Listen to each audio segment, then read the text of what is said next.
Hi, this is James Drug with Westpac London's end of day report for Friday, August the 24th. A bit of a down day on equity markets through most of the European session, at least anyway.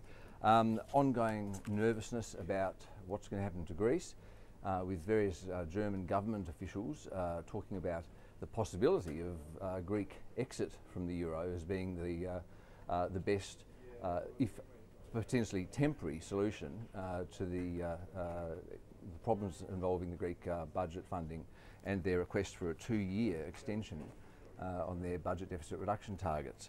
However, Angela Merkel, following discussions with Greek Prime Minister Samaras, has said that, and I'll quote, "I want Greece to stay in the Eurozone and the German government stands behind Greek efforts to reform their economy and fiscal position." Now, that's almost a rebuff to members of our own party. It's like there's more agreement apparently between the German and Greek leaders than there is within the German government itself. Also, two unnamed ECB officials were reported as saying that the ECB President Draghi wouldn't announce on September 6th the full details of his plans, including bond buying, to contribute to the resolution of the sovereign debt crisis until after the September 12 German Constitutional Court ruling on the ESM bailout fund. Now, Draghi has said many times, you only listen to me, you don't listen to anyone else. Nevertheless, those reports did generate some interest. On the data front, we had an upward revision to UK GDP in the second quarter. It was originally reported down 0.7%. Now down 0.5. The drag on growth from the construction and production sectors was lessened somewhat once the full data for June were incorporated in the second estimate. There was more detail in that report too. What it showed was a drag in the quarter of 1 percentage point from net exports, yet another sign that global trade is weakening, not just in the UK but right around the globe.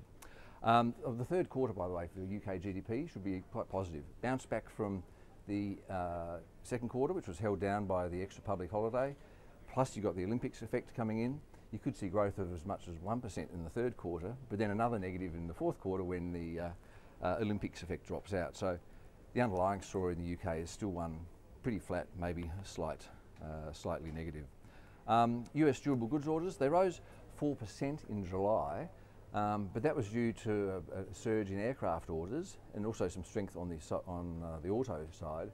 But pretty much right across the board, apart from those two sectors, there was weakness. In fact, core capital goods orders, when you take out defence and aircraft, posted their second consecutive decline. They were down 3.4% in July.